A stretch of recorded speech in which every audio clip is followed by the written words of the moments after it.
All right. And I think I have Craig's out there somewhere letting people in, I hope, which is good. Yeah, I think there's people coming in as Cool. we're doing this. Sort of in the winter. Right And I know it sounds about the park and I spent a bunch of time in there and Yeah. would love to get the kids out. Nice. And Craig, can you behind the scenes turn people's mics off if they come in with their mic on? It sounds weird I'm talking to nobody, but Craig's back there But there somewhere. is somebody there. He's in there somewhere. There he is. I'm here. I got it. Thanks, No worries. I Craig. made you co-host, Craig, so you have the same. Okay, good. Here, I got you. I'll take care of the chat. Thanks, man. All right, well, let's get started here. We're about 2 minutes in here. Oh, turn on your mic, Chris. That. So people will come in as we're going, but I have it recorded. I'm going to share it out to everybody that registered. So if you have a colleague that was unable to come, don't worry, they'll get the recording of it. So just a little bit about Zoom and this webinar's process, and then I'm going to introduce you to our wonderful guest that we have here with us today. This webinar was organized with Learn and the Play Committee, the Dean Subcommittee. So I want to give a shout out to the Play Committee for being a part of this. The Play Committee is a committee that rambles over the preschool program and thinks about it and organizes and designs stuff for it. If you have questions, throw them in the chat. We will do a little Q&A at the end of the session once Donna is done. So if you have any questions that you would like to ask, feel free to throw them in that chat. Like I said, we're going to record it. I will put it up online, but I'll also send it to each of you as well with resources that fit. Like I said, keep your mics off. Cameras are perfect on. And we are talking about the new preschool program today, right? The new cycle program that includes K4 and 5 in this beautiful new program. And this first session, we're really going to talk about early childhood development, just so that we start to get aligned together and that all our ducks are going in the same direction across the province.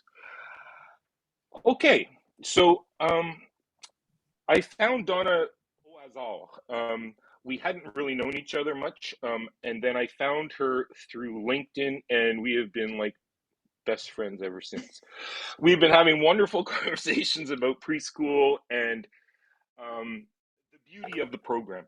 So today we're just going to really explore that, and Donna's going to kind of talk a little bit about the fundamentals and kind of that preschool mindset that we all need to enrich a little bit, henceforth the name. Donna has a consulting firm called The Infinite Educator, where she does support our youngest learners and their educators along their process. She is an early childhood professor at Vanier College. And we were just talking about this cool lab she has, this kindergarten lab, where you can actually go and observe kids in a kindergarten setting and analyze, discuss, and exchange. And a Concordia graduate. So many of the same paths that we've all gone through. She's very versed in the Quebec program. And I want to just say thank you, Donna, for coming and sharing with us today. So I will pass it over to you. Again, any questions you might have, throw in that chat, and we will look at them at the end. Thanks, Donna. Perfect. Thank you so much, Chris, for that intro. I really appreciate it. And I do appreciate Learn Quebec and the Play Committee for inviting me here to talk to all of you about early childhood education, child development, the fundamentals of preschool, the pre-K, K program. I'm really looking forward in this hour to really talk to you and sort of start the dialogue. I don't think we're going to get a lot of solutions this time around, but I think we're going to start the dialogue where you know, I'm going to get people thinking. That's my intent. My intent is to get people thinking about early childhood, about pre-K and kindergarten, and how we can do what's best for that age group. So like Chris said, I am a Concordia graduate. I have an MA in child studies. I'm also a qualified early childhood educator and spent 10 years of my life in and out a variety of daycares in Montreal, working with everything from toddlers all the way up to 4-year-olds. Loved my job, but then got hired at Vanier 19 years ago, and I'm now a tenured professor teaching the next generation of educators. And a lot of our students actually do go on to become elementary school teachers, go on to Concordia and McGill. I'm also a lifelong learner and very, very passionate about this field of early childhood. I think as an educator, as a teacher of early childhood, I see the foundation. I see how important it is that we start our children off in a particularly positive way, in an exciting way. And they're so great to hang out with a 4-year-old. If you've ever had to have a conversation with a 4-year-old, they're fantastic. So, I mean, why wouldn't you want to do that? So that's a little bit about who I am and what I bring to this workshop. And hopefully we can have a dialogue a little bit after about all of the stuff that I'm going to talk about today. So just to tell you what's on the agenda, so we've already had our welcome. And I want to talk a little bit about shifting the mindset. You're going to notice in my workshop that the language might be a little bit different. The language that you may know from school, or that maybe you use in your schools and your classrooms, may be a little bit different than the language that we use in early childhood. So, but it's all the same thing. It's just a mindset, and the language is different. So just so you know that there will be a shifting of your mindset in terms of language and how we look at teaching children at this age. We're going to talk about what is developmentally appropriate practice, which is very key to pre-K and kindergarten. Of course, you cannot talk about pre-K and kindergarten without the importance of play, and I will get into why play is so important at this age.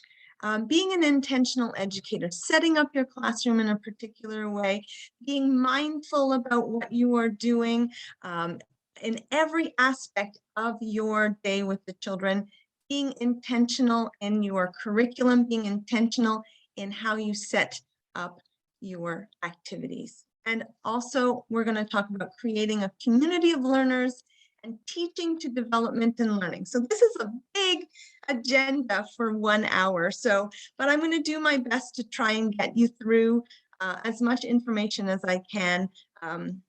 So let's get started. So first of all, let's talk about an early childhood preschool mindset. When we talk about early childhood, when we talk about preschool, we talk about the language of early childhood. We talk about developmentally appropriate practice. We talk about child-centered teaching. So we're teaching with the child.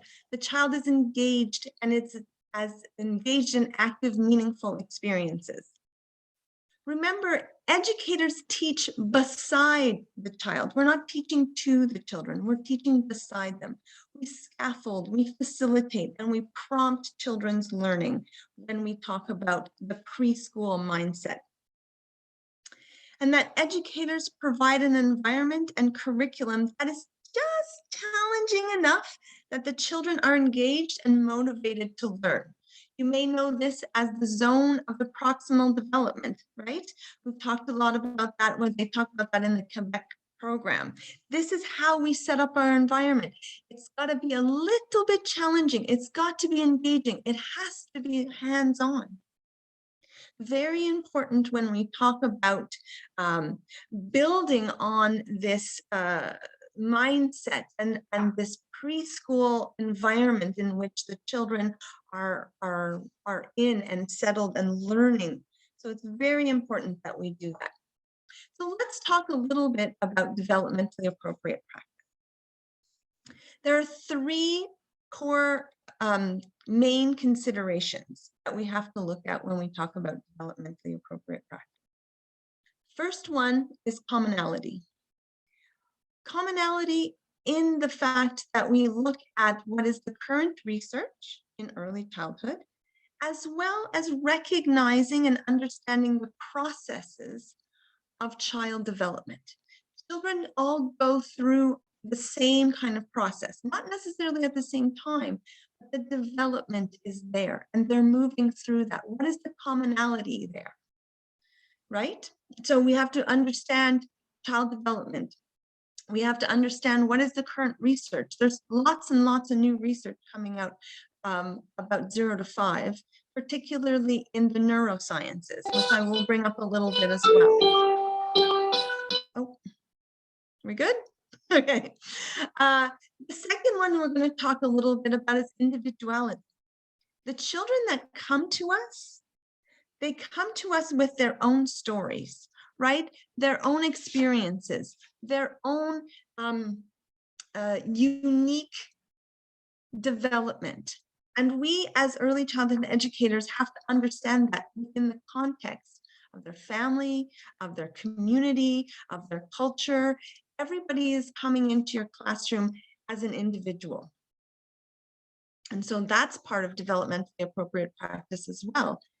Every child is going to be different. And how can we get them to where they need to be, each and every one of them? And we also have to look in, especially now, at the context of our classroom, of the children, of what they're bringing to our classroom in terms of perhaps how diverse they are, understand the context of their experience, in terms of their social identities, in terms of their race, their gender, their language. And so what context are they coming into the classroom? And in that context, how can we, in a positive, appropriate way, help them to be successful at school? So when we consider all of these core things, all of these core considerations have to be applied to our decision making. Applied to the aspects of an educator's decision making to foster each child's optimal development and learning. Very important that we think about these things in terms of, what is appropriate? How do we bring to our classroom all of the stuff that the children need, whether it is through their child development, whether it's through their individual needs, and where are they coming in terms of their context. It is also important to have a good understanding of child development and learning. What can a 4-year-old do? What can a 5-year-old do? We need to understand what is the baseline that we have to look at in terms of what each age group can do. We also have to look at the developmental domains, as I have pictured here on the screen, and understand how each of those domains interact and how they support each other. We have to recognize that educators need to meet children where they are. And we have to create a play-based curriculum that considers the interests of the children. And we have to think about establishing a community of learners in our classrooms. How do we support all of that to create a developmentally appropriate practice in our pre-K and RK classrooms?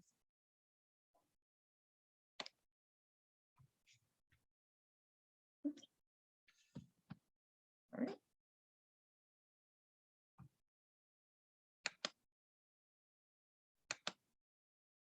So why is play important? We've talked about, I know in the new Quebec program, they talk a lot about free play and opening it up to allowing children to have more opportunities for free play. Well, free play is kind of bad marketing when it comes to that idea. It's not really free play, it's learning through play and giving children the opportunity to really expand on ideas and give them opportunities to try all kinds of different things with enough time to follow through. So what is happening in the process of play? And one of the things that is really important is that we have to recognize that when children are given opportunities to play in a yes-rich environment, They're learning to make decisions on their own. And when I mean yes, rich environment, I mean a classroom where children can walk in and everything is at their exposure. Everything is there for them to take. They need to have that opportunity to have a yes experience. Yes, you can go play in the blocks. Yes, you can go in the dramatic play. Yes, you can take out a board game. Yes, you can take out all the art and the scissors and the glue and the paint. They need to have those opportunities because they need to learn to make decisions on their own. We start small with children, right? We need to have them to have that opportunity to make decisions. It could be as simple as who they're going to play with that day. It could be what materials that they need. But the brain science research shows that when a child makes a decision and is able to push away all the other stuff, because when you go into a classroom as a 4-year-old, there's a lot of stuff for them to make that decision. So that if they can push away all the other distractions, they're actually building on their executive function.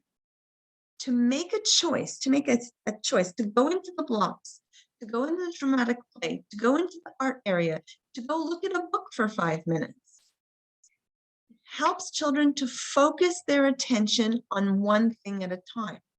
Now, for those of you who know what happens in cycle 1 and cycle 2, the more children have these skills to be able to focus in, the more opportunity they will be successful later on in school because they can focus. They can take away all of the distractions. They can figure out what is important and what is the stuff that they can push away. So we need to give children the opportunities to decide what it is that they want to do and make choices to be able to go into those areas and to play and to follow through with all of those kinds of materials. So I think, oops, I'm not sure why my thing's not moving. Okay. Also, the importance of play when we talk about authentic opportunities. Children need to have authentic hands-on opportunities to develop their physical competencies, to make sense of the world, and to be able to interact with others. They need to be able to express and control their emotions, develop problem-solving skills, and practice emerging skills. So we need to be able to set up our environments, our activities, our curriculum, our experiences, so that they are authentic, that they make sense to children, that they are hands-on, that they're tangible, and that we are able to provide children. We all know children are multiple intelligences, right? They all have different ways of learning. So we need to be able to set up our environment in a particular way that allows different types of learners to learn the same thing. That creates an authentic opportunity for children to learn. And this is done very easily through play.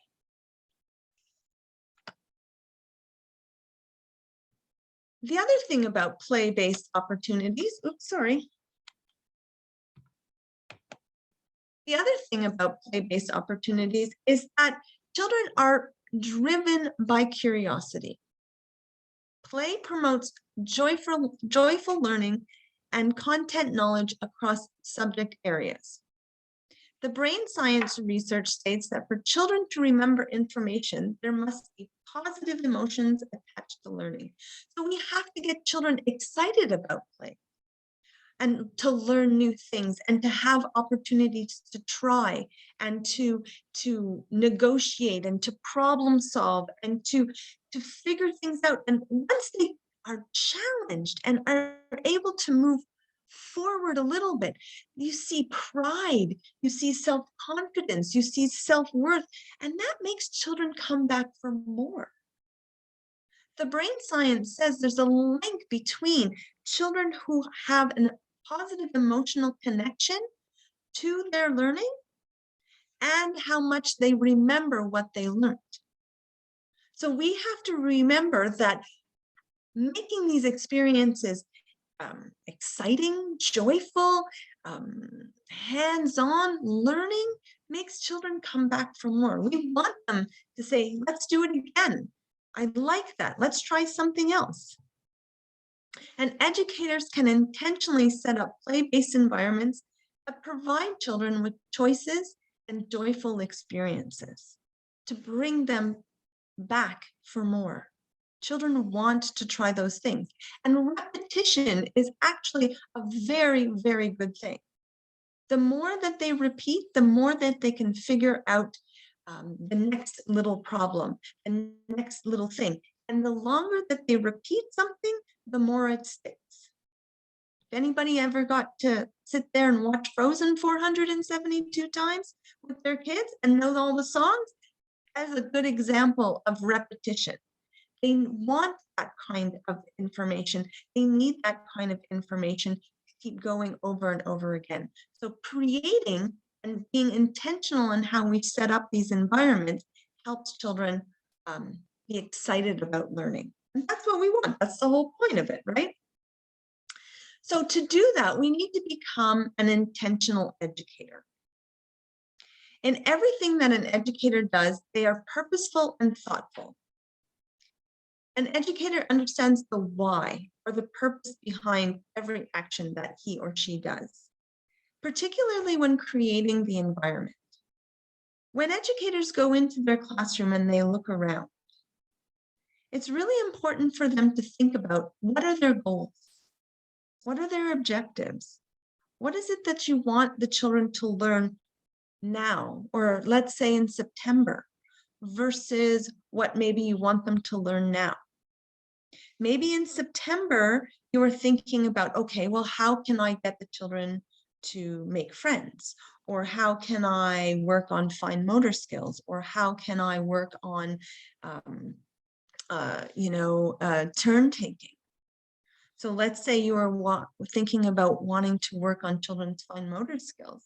I particularly picked this picture because I think it's important to see there's opportunity everywhere in your environment to work on every developmental domain.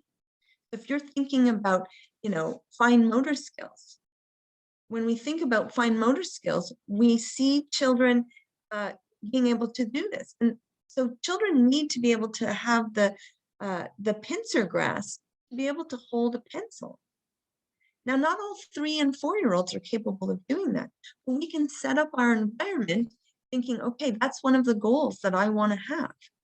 So maybe you want to have in your art area smaller paintbrushes that look similar to pencils. Maybe you want to put small cars into your block area because then children have to do this, which also helps them work on their fine motor skills.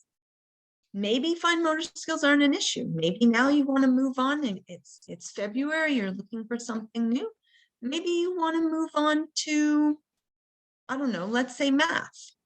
Maybe in your block corner, you decided that you want to have some authentic math knowledge going on.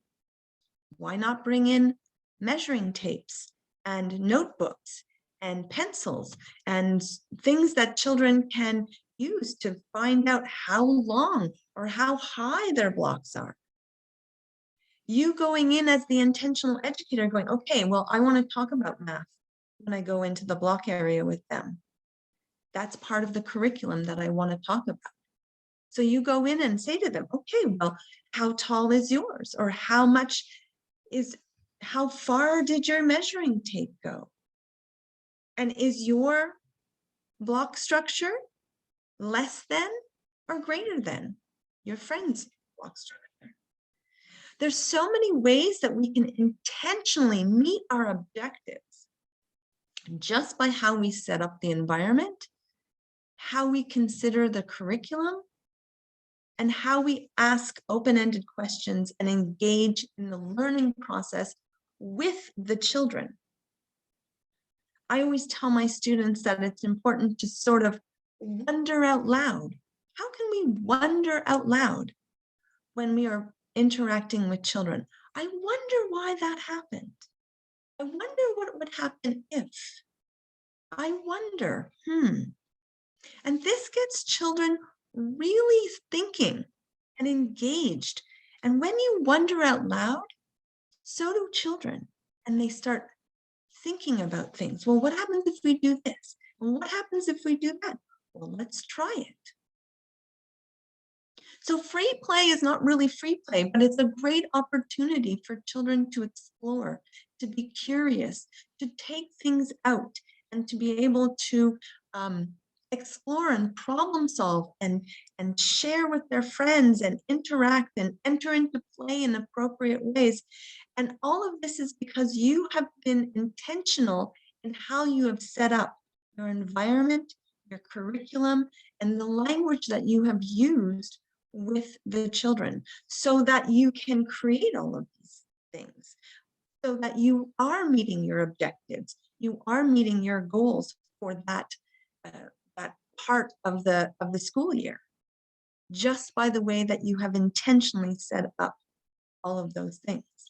So there's so many different ways that we can look at how to create this environment so that there is constant learning happening and engagement that is taking place. And so I think it's really important that we think about how we're going to set up all of our stuff, all of our activities, all of our environment, and how we're going to ask the right questions and wonder out loud. So the other thing that is really important and that we talk a lot about in the early childhood education program is creating a community of learners. One of the things that we try to get across to educators is that it's not just about teaching, not just about the teacher. It's about the entire community, the children that are in the classroom. And to understand that educators need to build effective relationships with each child, but they also need to build effective relationships among the children. And that the children bring so much richness to your classroom. It doesn't always have to be about you as the teacher, but really it's about the children and what they are learning. So recognizing that each member of the community is valued by the others. And I just want to share a story with you. I've been given permission by Chris to sort of deviate a little bit, but I want to share my airplane story. And it lends itself to the idea of creating a community of learners. I was working at a daycare in Montreal, and I was working with older 3s and 4-year-olds. And one day, this little boy, Simon, comes over to the art table. He never comes to the art table, but he came to the art table today. And he made the most amazing paper airplane, like just the most amazing paper airplane. I've never seen anything like that in my life. It was incredible.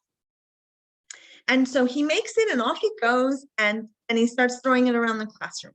Well, let me tell you, all of the children came running to me and were like, Donna, please make us a paper airplane. And I said, I'm sorry, I can't. I don't know how. I said, you need to go ask Simon. So of course, they all run to Simon. Simon, can you help me, please? So he comes back to the art table and he starts showing all of these children how to do a paper airplane. It was amazing. He was facilitating, he was scaffolding, he was so patient, he was modeling all of these great behaviors. And as this was going on and I'm sitting there watching, I'm watching Simon's cup fill up. He had so much pride and self-worth and self-esteem that he knew something that I didn't even know, and that he was showing his friends how to do this.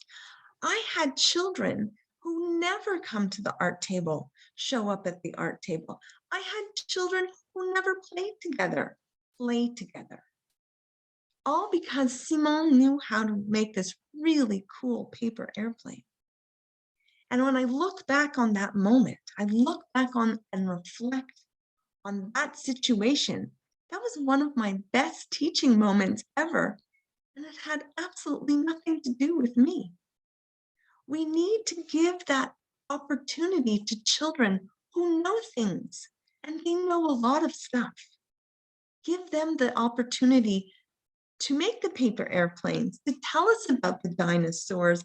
They may know tons of stuff about airplanes or I don't know, trucks or whatever it is, and bring that into the classroom. It's all good. It's all part of the learning. And I have so many stories of how children were able to get other children to do stuff that adults were not able to do. So we need to create this community and have some sort of, I don't want to say faith, but faith in the children and their knowledge and their understanding of what they know and being able to share it. It was a wonderful day, the airplanes, and it went on for 3 days. 3 days, Wednesday, Thursday, Friday. There were paper airplanes all over my classroom and children coming and decorating them, bringing them home and talking about these paper airplanes. It had nothing to do with the curriculum or the agenda that I had set up at all. But so much learning took place in those 3 days. So we need to give children the opportunity to do that.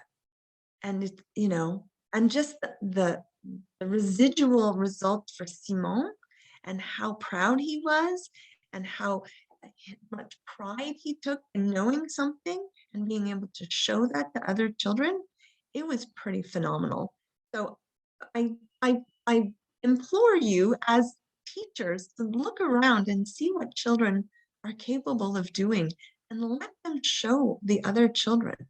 It is really quite fascinating to sit there and watch and see what really happens.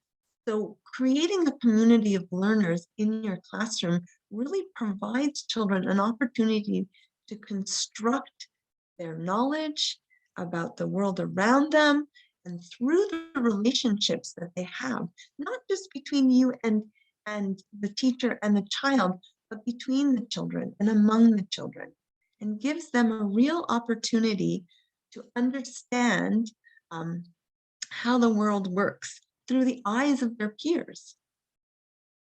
And we're just there to facilitate and to hand over the materials, right? So, hey, if you know somebody who knows how to make a paper airplane, that's fantastic, because that was one of the greatest things that I've ever seen. So I really strongly encourage you to be able to hand over the classroom to a child and let them teach the children something new and fascinating and unique. And moving on to teaching and enhancing to development and learning, effective teaching is really anchored in knowledge-rich and well-developed curriculum. So I want you to go back to think about, what are your objectives? What are your goals for your classroom? And how can I set up an environment and set up my curriculum in a particular way that is going to get children engaged, excited, motivated to be able to do, to reach those goals? There's lots of goals that we have in pre-K and kindergarten.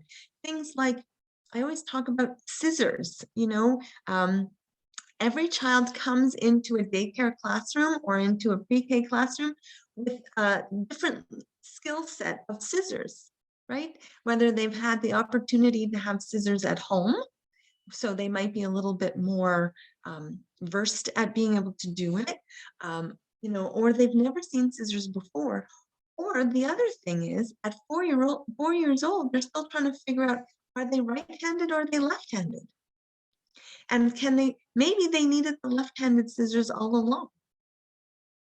And we're there to make them figure out which one is which.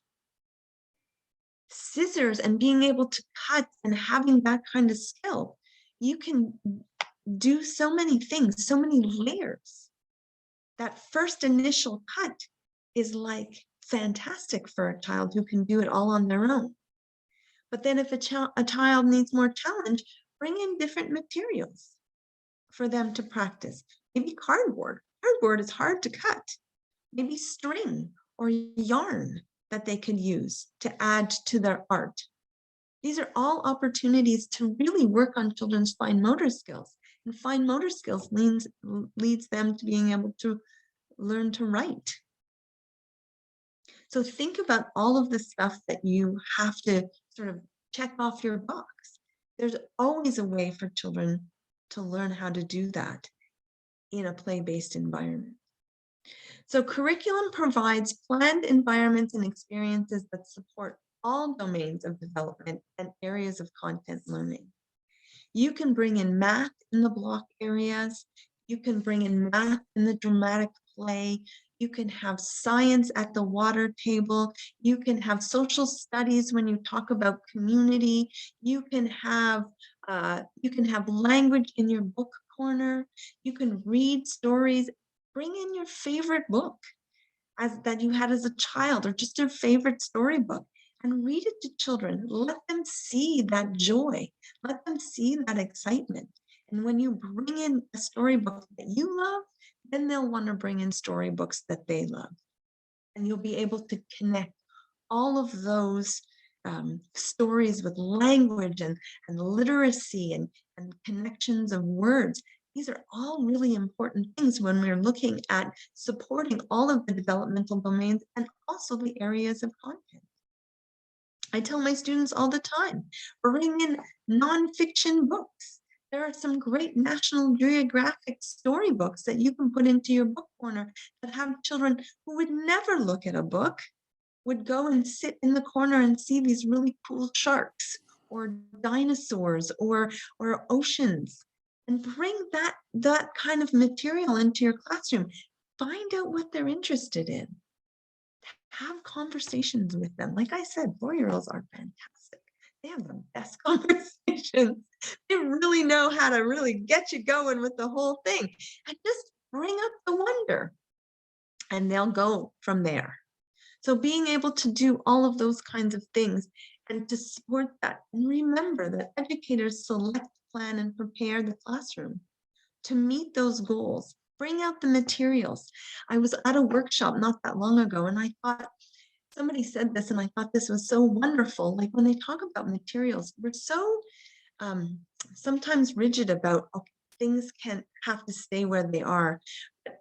I was at a play workshop, and they were talking about cross-pollinating, materials to be able to switch things up.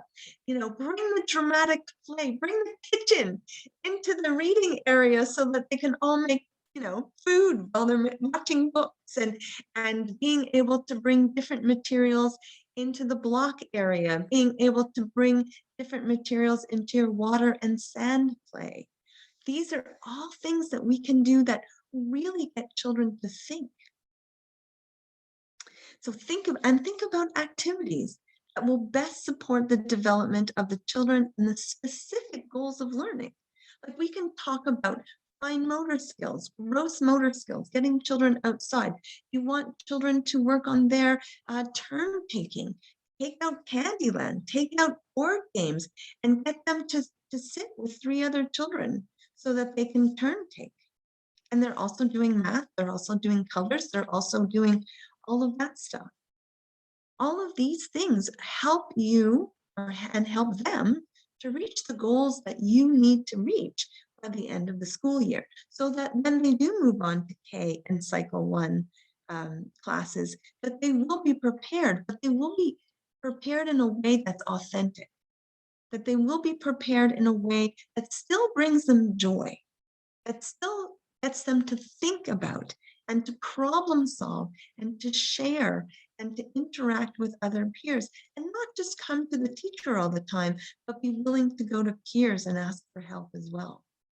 So these are all aspects of working with the Ks and the pre-Ks, and the Ks, to help them develop what they need to move on to Cycle 1.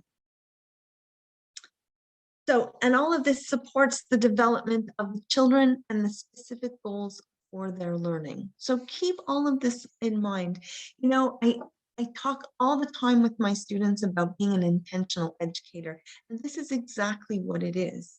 Bringing out the materials, yeah, your classroom's going to look a little messy. It's supposed to. It's all part of it, right? So we want children to be able to explore, to be able to problem solve, to be able to make choices, to make those decisions. All of those things take place when we allow children to have authentic and extended periods of playtime. So the whole idea that it says in the Quebec in the Quebec curriculum program, that it's free play, it's not really free play. It's an opportunity for children to work on all of their skills. So I think if we can change the mindset for that, then I think it really helps you to be able to set up your classroom accordingly. And just kind of shifting to the whole idea of a preschool mindset, ask the educators to think about play-based curriculum that excites and engages children at each child's developmental level. Going back to the idea of being developmentally appropriate, thinking about each child in your classroom, thinking about each activity that you're going to do. Who are you doing it for? Why are you doing this? And how can I set up my classroom or the activity experience in a way that helps my weakest student, but also challenges my strongest student?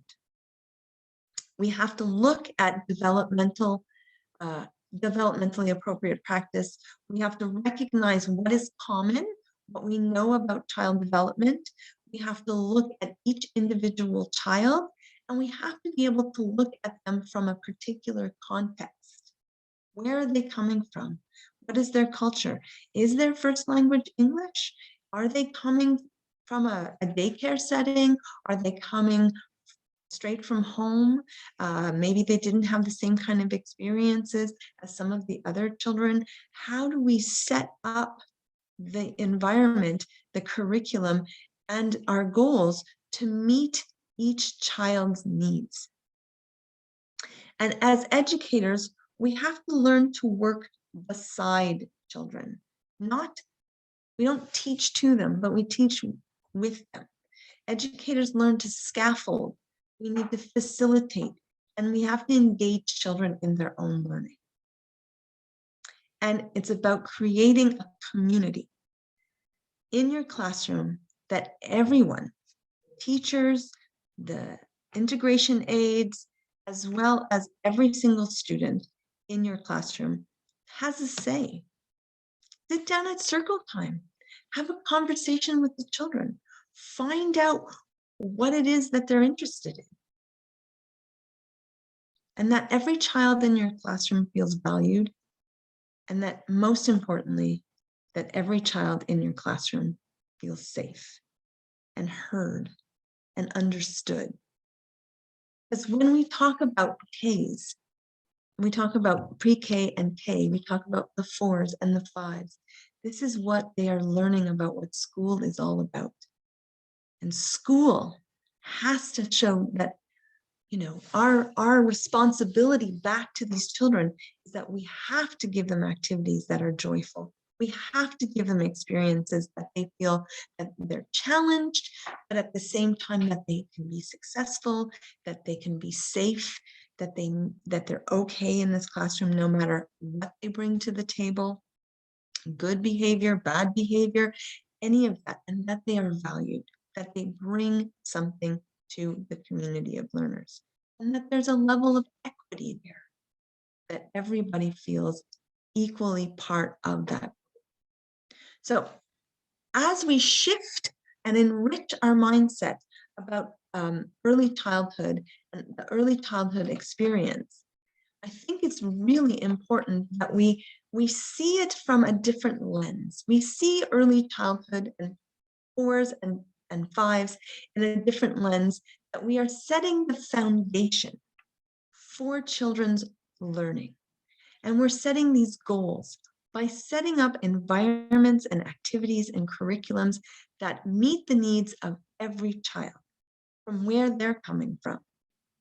and that we're creating this environment of wonder and expression and joy, so that laying that foundation for lifelong learners. We want children to be excited about going to school. It's not just about getting the new shoes and the backpack. We want them to be excited to learn, to be excited about math, to be excited about reading, to be excited about all that. And we start by starting with the fours, being excited about reading them a book. One of the ways that I get my students hooked is they go into a stash, and the first thing they do is they sit down and a child brings them a book and says, "Read me the story." Right? That connection. That's what we're looking for. We start with that. And then we move on with the goals. And then we move on with the learning. And get everybody to come together and teach us how to either build paper airplanes or whatever it is that we are doing. Okay, and so I just want to say thank you very much for letting me come and give you this workshop. I know that time is very precious for most of you, for all of you, and to give up an hour is very precious. So I do appreciate this. I hope that you have taken away something. Chris is definitely has a video of this. So if you have to go back, I know sometimes I can talk a little fast. But you have all of the PowerPoint presentation there, all of the information, and I would love to hear from you guys if you have any questions. Awesome. Well, thank you, Donna. That was some really wonderful words. Exciting. I feel like invigorated, want to go out I hope so. play with kids. I know it's the end of the day on a Tuesday, but I was hoping for a little enthusiasm. Well, we got a question in the chat. I'll throw your way. Sure. And then if anybody else wants to ask a question, feel free. You just have to turn your mic on and ask away. Jimmy Quinn, interesting question. So if hands-on teaching and the educators teach beside the child and not to the child is the focus in preschool, why do we move away from centered after preschool? Why do we move to sort of a teacher-based? Yeah. That is a very good question. I do not know. The whole concept of early childhood, right, is to teach with the children, to be able to facilitate and to be able to scaffold. That can still take place in cycle 1 and cycle 2. All of that can take place in all of the educational system. We're sort of stuck in this, I need to teach in front of the class, right, kind of idea. And I feel that children don't necessarily, not all children can relate to that. Lots of children need this hands-on, active, authentic learning to really have it stick. They need that emotional connection. Why it's still the way that it is, I don't know. It's funny because we talk about it all the time, about how things need to change and how we need to do more, project-based learning. We need to do more hands-on learning. We need to get children involved in their own learning. And then it doesn't happen. It does happen in early childhood. I will tell you that for sure. In early childhood, from 0 to 4, in a daycare center, it is hands-on learning. And then something shifts where in the educational system, we feel like we need to teach to the children and not with the children. Some have suggested that it might be, getting the kids ready for school, I'm doing air quotes.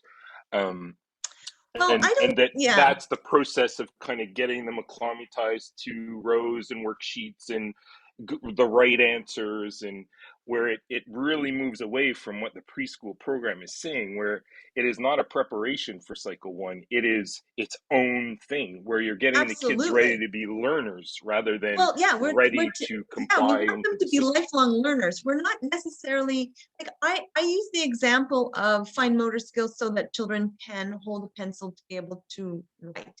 I talk Right. about math and all, but all of these things can also take place in a 2-year-old classroom. It can also take place in a 4-year in a grade 2 classroom or a grade 4 classroom. Materials that children can actually learn from stick more than worksheets or standing in front of the or rote learning. So the Yep. more that we're doing that, you know, preparing.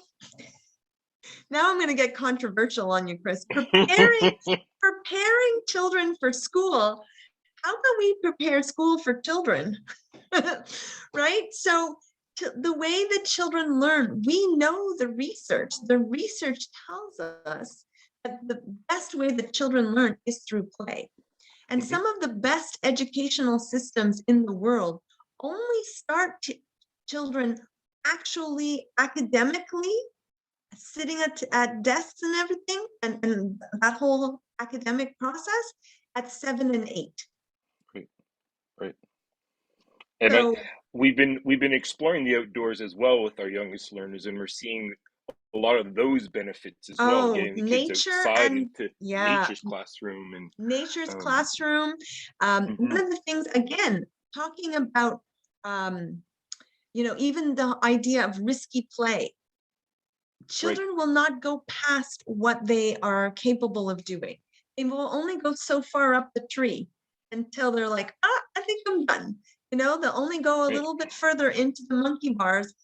I'm done. And then they'll keep trying and they'll keep trying. Those processes are really, really important for children to learn. We're setting them up to be lifelong learners, not necessarily for the academics of it. We want them to love learning. Yep. And if you love learning, you will be able to pick up on school very well. It connects really well with the point you made about saying yes. You know, like, we're not there to prevent, you know, we're not there to say, no, you can't do that. No, you shouldn't be doing that. We're here to say yes, yes, yes, yes, yes. And in those yeses, the development happens, right? Absolutely. It's really quite fascinating. We've Yes. had some nice comments too in the chat too. I'll save the chat for you. But I wanted to see if anybody else had any other questions. That if you want to just turn your mic on and ask a question, they're more than welcome. There's some interesting comments in the chat as well. So I like Heidi's comment. If we spend our time preparing them for the next grade level, they will never meet the objectives of where they are now. Absolutely. Well said, Heidi. Yeah, absolutely, Heidi. I think that's absolutely.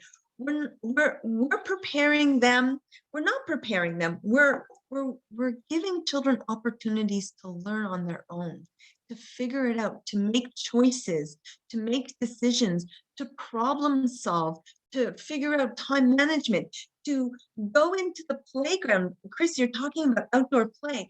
I mean, some of the best playgrounds would probably make some educators lose their mind. They have wooden pallets and big stumps, and they have Tires ladders and and old tires and engines. all this great stuff, and they have to learn to work together.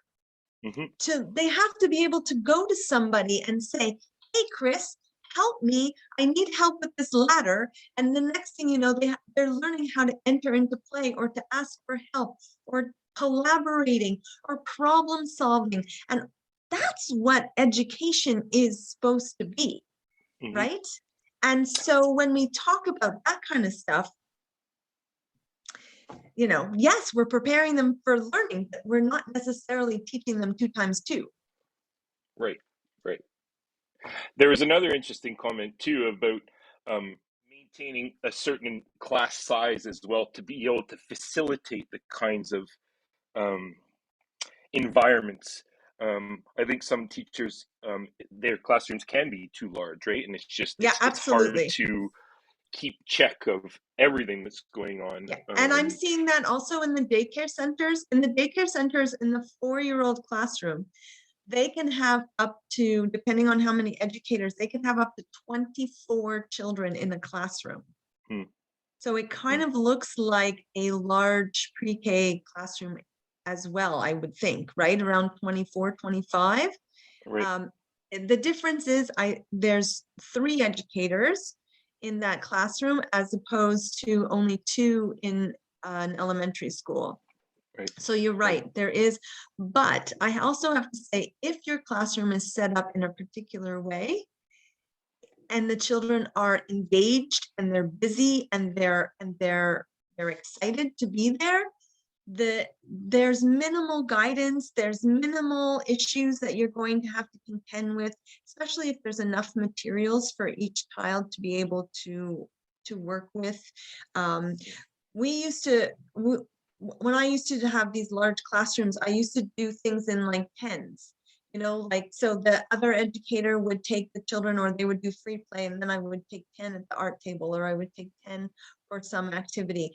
Circle time was always a bit chaotic because there was a whole bunch of them, but I'm also the teacher that didn't mind the students jumping in and saying, hey, what about this and what about that, and like, I have a dog too, and Right. Right. so all of those kind of situations would take place, and yeah, so It's interesting too. I wanted to take a note on this too, that Miss Mindy mentioned that with this new program we have 2 years also, right? Well, hopefully 2 years with the 4s and 5s, and that cycle, again, similar to our elementary and high schools, the kids have 2 years now, right? There's not a distinction between year 1 and this is not year 4, kindergarten and then cycle 1. So, right? and Which is really awesome. and ideally, and I know this, I say this ideally, and I know the comment chat's going to go crazy, but ideally it would be great if we could have looping, where the educator and the teacher stay with the 4s, move on to the 5s, and continue the process. Now, I know. Okay, I know. Don't Are you starting a don't shoot the revolution here? messenger, but I'm just saying, imagine, starting where you left off and being able to have the children continue. You've already built that effective relationship. You've already have that community of learners. You already have this great group of children, and now you just get to continue the learning, the process of it. And the importance of that looping is just, it's phenomenal. I know in some daycare centers that they do move up with, like, at least 2 years Right. with the Right. children, so that there is that continuous learning that takes place. Definitely I know it's not the something system to that we ponder. have, but and I do sometimes live a little bit in the la la land of make believe, but I think something like that would be very important. Well, I just want to I have a circle time question. Oh. I want to see the circle time question. I know we have to go. You want to read it out loud to us? Yeah. So for circle time, would you suggest assigning seed or free choice? What about how they, so thank you, Miss Lenora. Thank you so much for this question. Children need to move to learn. So if they're squiggly and wiggly at circle time, it's mean that they're actually learning.